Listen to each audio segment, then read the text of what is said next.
Hello and or welcome back to another devlog where I am making a cyberpunk feudal Japanese top-down 2D open world turn-based game. Um, I am a little bit caught for time this week just with stuff I'm trying to do outside of the game dev. So I just wanted to make a quick video to kind of showcase some of the stuff I've done off camera and then I suppose potentially what I might try add to the game more as I continue to make it.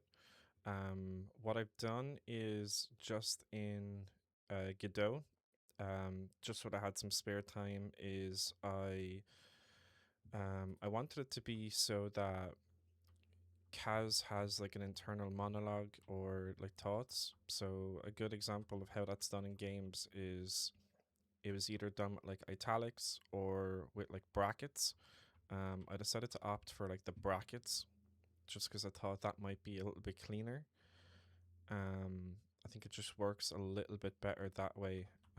So like even take this, just drink it. I think even then I might change those brackets back actually. I didn't realize that I had set those separately. Or I might just change the other ones to match those. But I just wanted to show that little bit of an update for what I've been working on. Again, it's nothing major. It's just something small that I wanted to add for flavor so that, again, Kaz has that internal monologue. And then what I've also done is I need to add some bad guys to the game. So I effectively took Kaz, added him in here, and then I redrew over him to a certain extent. I've done that with kind of all the characters just to make sure the eyes and the feet kind of match up.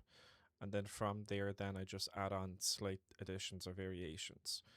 Now you might see from up here that there's Tug 1, 2, and 3. I didn't want to have one character that was the one Tug you ran into in every game or every scenario.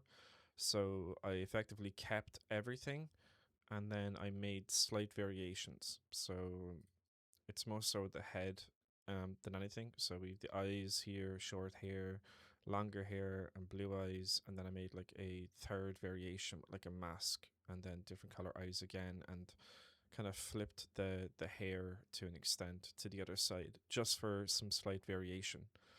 Then the other thing that I was working on was this was a big component of any game is the sound, not just the soundtrack, but also the general feel. Because this is like a text game in the sense that there's not going to be any voiceovers. I just don't think I could do it justice to voice every character. And also, I don't necessarily have a budget for voiceover actors either. So everything for the most part will be text on screen, but I figured because we're doing that, the sound will have to be a major factor to it. So I'm in the process at the moment of researching, I suppose, what is the best affordable or free software to use for making music or sound for game development.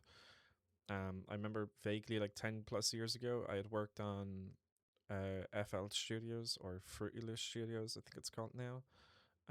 But I decided just to jump back into that a little bit just to see kind of if I can make something that's a little bit coherent or a little bit if it's going to be accessible to work on it the way that I want to be able to do things. So I set the tempo to 90 beats per minute. And then I added kind of a sci-fi. I'll just play these individually maybe just so you can see what they sound like. I added kind of like a synth just for some chord progressions just to build ambience or atmosphere. So I'll just play that.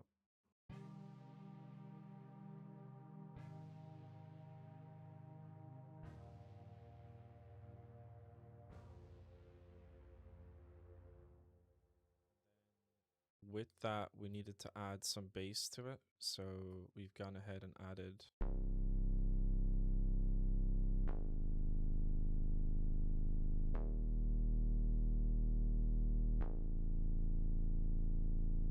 And then finally, just for some notes in there, just to add to it, I just added an electric piano because I wanted to keep that like cyberpunk synth vibe.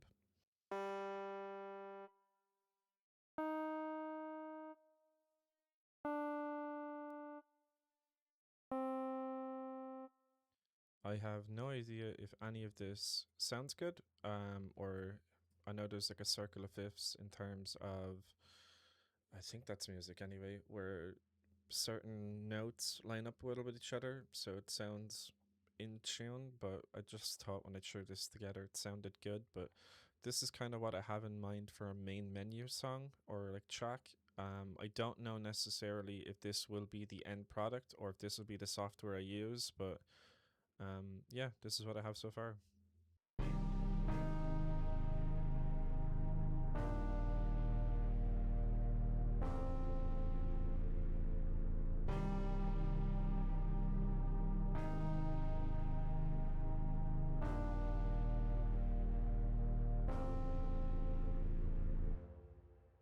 Yeah, so that's the way I have it. So even like if just to give you an example of what that would look like, we'll run the game and then I'll leave the main menu sit up there while I play the track, just to see if it suits. Because to be honest, again I don't know if that's what I'll use, but it'll give me a good idea for what feels right.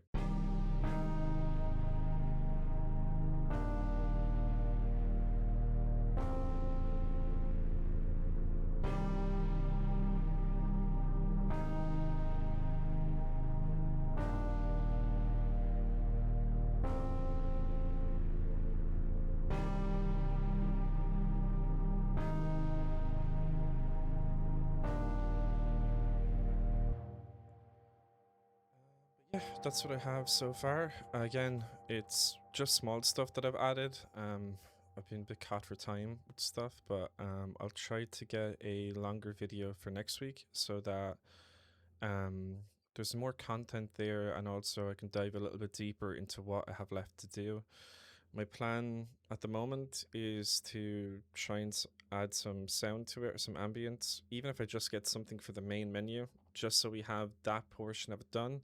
I can come back to the artwork on it a little bit later, and then I want to build more into the gameplay loop. So currently we can, heal at the bed, we can use items, we can go down and talk to Kenji and we can buy items from him. And then also we can talk to him and we can do like a tutorial battle to figure out how to use combat. But I want to start building in the quest system a little bit more to show, we got a message from Kuro. Let's go meet him or let's go find him. Maybe I'll add in some thugs along the way or some bad guys to fight, or maybe it'll be an ambush once we get to Kuro's. I'll figure that out and update my project document so we can try and keep on top of this. If you guys kind of have any ideas as to what you think would be a nice addition to the game, not necessarily even feature wise, just something you think would look better or work better, definitely let me know and I'll try my best to try and get it implemented if possible. But yeah, this was just a quick one today, but thank you so much for watching and I hope you tune in for the next one.